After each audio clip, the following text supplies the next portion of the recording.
गुप्तिदह भन्ने गुफामा हामी आइसकेका छौँ। साथीहरू उकालो चढ्दै हुनुहुन्छ। माथिदेखि पालहरू लान्छ सायद, यहाँबाट थाहा छैन त्यहाँ कस्तो छ हेरौँ। हामीलाई बाटो देखाउने हाम्रो पथ प्रदर्शक सबैभन्दा अगाडि जानुभएको छ। त्यस पछाडि मनलाल ओली सर हुनुहुन्छ, त्यस पछाडि एकीबहादुर केसी सर हुनुहुन्छ, त्यस पछाडि हाम्रो सर सत्यनारायण श्रेष्ठ सर हुनुहुन्छ। अनि लास्टमा म चाहिँ यो मोबाइल बोकेको मान्छे खगेश्वर भण्डारी यो गुप्तिदहभित्र प्रवेश गर्दैछौँ। बापीकोट गाउँपालिका वडा नम्बर 10 को यो भिर, यो कन्देरा, यो विकट है 2200-2300 मिटर माथि यो पखेरामा चाहिँ एउटा गुफा छ भनेर हामी यहाँ आएका छौँ। हेरौँ कस्तो छ। साथीहरू भित्र पसिसक्नु भएको छ। गुप्तिदह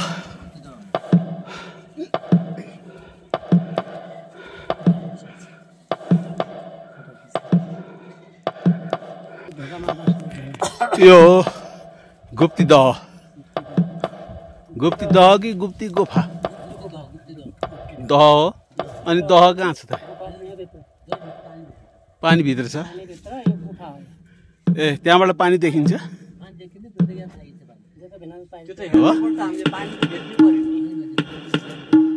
हो नि। के अँध्यारो छ भित्र? ल ठिक छ, लाइट लिएर जाऊँ ल। धेरै धेरै नमस्कार।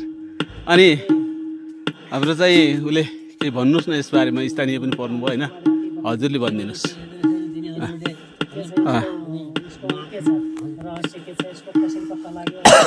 यो कसले देख्यो पहिला, भित्र को पस्यो? हजुर अब हामी तपाईँहरू पनि आउनुभयो, हेर्नुभयो होइन। अनि यो चाहिँ भित्र पनि भएपछि त प्रचार प्रसार हुनुपर्ने नि। यो प्रचार प्रसार भएको छैन आजसम्म? हजुर गाउँकोले थाहा पाउँछन्, अरू बाहिरतिर थाहा छैन। ए बाहिर भएन नि, ल ठिक छ।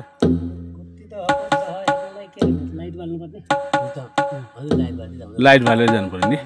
ओके हामी लाइट बालेर जान्छौँ। हो ल ल। यो गुप्तिदहको ढुङ्गा यो पानी झर्ने ठाउँलाई सायद यसरी रेखा परेको रहेछ, काटेको रहेछ पानीले। अनि माथि चाहिँ नि यस्तो किसिमको। साथीहरू चाहिँ भित्र जानुभएको छ। भित्र जान गाह्रो। अब सानो पाल रहेछ। अनि भित्र चाहिँ ताल छ अरे भन्ने चाहिँ भन्नुहुन्छ। हेरौँ अब तपाईँहरू पनि हेर्दै जानुहोस्।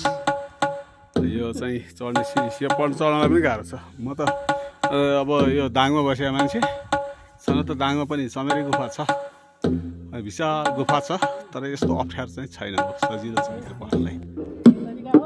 यसरी चाहिँ पालबाट छिर्नुपर्ने रहेछ। म त अटाउँछु अटाउँदैन। म अटाउँछु कि अटाउँदिनँ?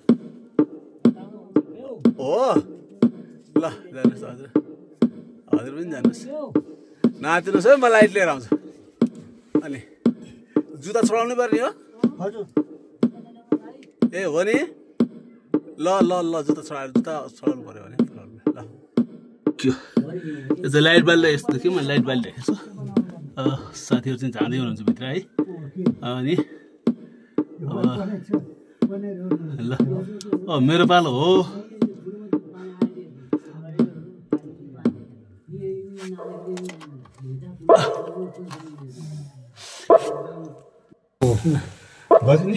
यो गुप्तिदहभित्र 4 हात खुट्टा टेकेर मुसो पछि चाहिँ अनि भित्र पस्नु परेको छ होइन। भित्र कस्तो छ हेरौँ। ओ काले काले गहिरो परेसम्म चाहिँ के देखाउनुहोस्।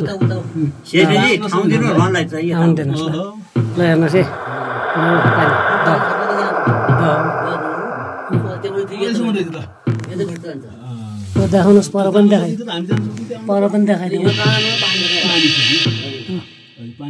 जान्दा गई त म त्यो उच्चबाट पढ्छु यहाँ ओबाले पढाउनु पाएँ भरि बनाउनु। कति मिटर भित्रसम्म होला यो? यो त कति 100 मिटर नागा छैन, कति 100 मिटर यो 10 मिटर होला। अलिक उता होला त पर 10 मिटर मात्रै। नै अहिले यहाँ के हामी आएसम्म चाहिँ नै यो पानीको सतह मात्रै उता कति छ भन्ने हेर्नु पर्यो त्यहाँ गएर।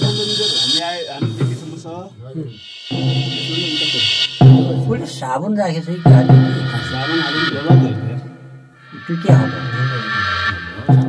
सुन्तला सुन्तला ल्याएको छु सुन्तला चराया आज सुन्तला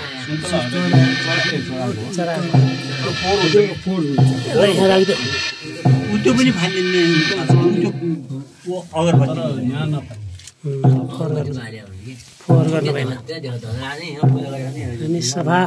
हामी त सभा गर्न आएको हो।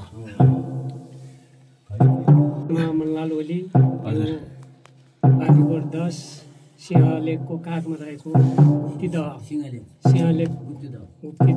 सिद्ध गुफामा हामी प्रवेश गरेका छौँ र यहाँका सिद्धले हामी सबैको कार्यसिद्धि गरून्, सबैको कल्याण होस्, सबैको जय होस्, सबै देशले उन्नति पाओस्, देशमा समृद्धि छाओस्, हामी सबैको कल्याण होस्। धन्यवाद, नमस्कार। नमस्कार, म एकबार केसी हाम्रो चाहिँ सहयोगी मित्रहरू अब हाम्रो खगेश्वर भण्डारीजी, सत्यनारायण श्रेष्ठजी, मनलाल ओलीजी, म खलङ्गाबाट आएका थियौँ यहाँ सिंहलेख हेर्न को लागि। त्यही बिचमा फेरि गुप्तिदह हेर्ने भन्ने कुरो हो र हामी त यो खड्गबहादुर केसीलाई ल्याएर आएका छौँ। हामी नभइजाले हामी यहाँ आइपुग्यौँ। यहाँ बडो चमत्कार देखियो। यस्तो यो हामी भेटाउँथेन क्या हामीले हेर्नु थिएन। र यहाँ चाहिँ बाटो राम्रो बनाइदिएपछि सबै आएर हेर्ने थिए, गर्ने थिए। त्यति राम्रो पर्यटकीय क्षेत्र अब के गर्ने, प्रकृतिको एउटा बाटो एकदम खतम रहेछ। बाटो खतम छ। प्रकृतिको यो राज्यले चाहिँ यतातिर ध्यानै दिएर हिँड्छ। महत्त्वपूर्ण सम्पदा यो पर्यटक खत्री। हजुर, म यहाँको यो राज्यले हेर्दै धेरै राम्रो हुन्थ्यो गुप्तिदह। हजुर, बाटो छैन, घाटो छैन कि हरियो मान्छे सम्पत्ति हरियो बाटो चाहिँ मान्छे हरियो बाटो छैन। सयसम्मलाई गाडी हरियो बाटो घोडेर बाटो ल्याउनु हुने थियो। हजुर। गुड। नमस्कार, म खगेश्वर भण्डारी। मेरो घर चाहिँ दाङ तुलसीपुर हो।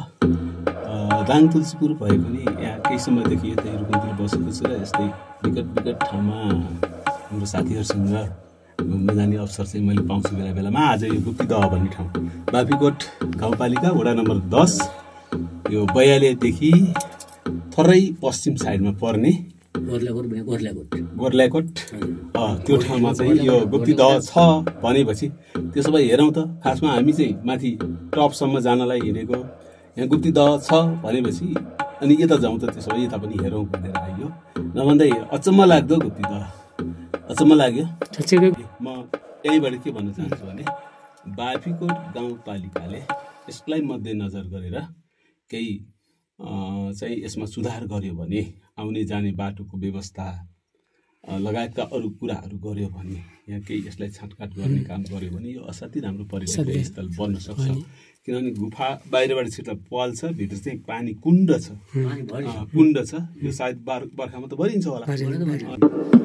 यसलाई चाहिँ नि व्यवस्थित तरिकाले गर्नु सक्यो भने यो प्रचारमा आउँछ र चाहिँ पर्यटक स्थलको रूपमा चाहिँ यसलाई विकास गर्न सकिन्छ। बाँफीकोट नगरपालिका के अरे गाउँपालिकाले यसमा चाहिँ पहल गरोस्। यो हाम्रो चाहिँ यो टोली जुन टोली छ, यो टोलीको तर्फबाट चाहिँ हाम्रो अनुरोध छ, यो चाहिँ आवाज बाँफीकोट गाउँपालिकासँग चाहिँ पुगोस्। बाँफीकोट गाउँपालिकाको एउटा महत्त्वपूर्ण सम्पदा हो, आफ्नो सम्पदालाई संरक्षण गरोस् भन्ने हाम्रो कामना। यो चट्टानको बिचमा छ, चट्टानमाथि लेयर लागेको छ, चुनिया ढुङ्गाको लेयर जस्तो चाहिँ देखिन्छ। चुनिया ढुङ्गाका यी चुम्काहरू, यो चुम्काहरू चाहिँ देखिन्छ। चुनिया ढुङ्गा प्रायः जस्तै हुने गर्छ र यो माथिबाट जोरबाट चाहिँ आउने गर्दो रहेछ भन्ने बुझिन्छ। लरा परेको देखिन्छ, सबै लरा परेको र यो पानी पिउनमा असाध्यै मिठो हुन्छ। चाहिँ असाध्यै मिठो हुन्छ। अब यो पिउनको लागि भन्दा पनि अब यहाँ राखेर यो हेर्नको लागि चाहिँ प्रयोग गर्न सकिन्छ। र यो चट्टानको बिचमा चाहिँ छ, चारैतिर चट्टान छ। यता पनि यो लेयर बनेको छ र यता सानो पाल छ। यो पाल अलि माथि नै छ भन्छ माथि नै छ अलि माथि जोर देखिन्छ लामो पाल्छ भन्ने बुझिन्छ यसको र यसलाई बाहिरबाट आएर दर्शन यसलाई कसरी व्यवस्थित गर्ने भन्ने पनि यो नेचुरल हुन्छ कटिङ गऱ्यो भने फेरि कृत्रिम होला होइन भित्र पस्ने पनि अब आइहाल्छन् हेर्नमा आएको मान्छे चाहिँ भित्र पस्छ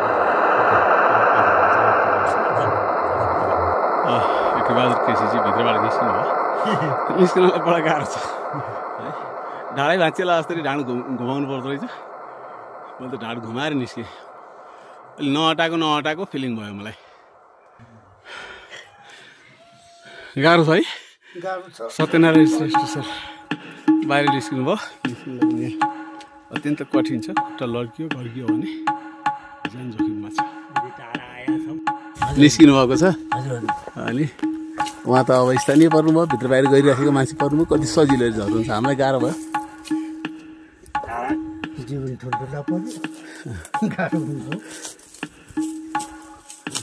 यहाँ खुर्किला भएको नि सहिले बनाएर ठ्याक्क दोस्रो पटकमा मल्लाल ओली सर बाहिर निस्किनु अनुभव गर्नु हुँदै बाहिर निस्किनु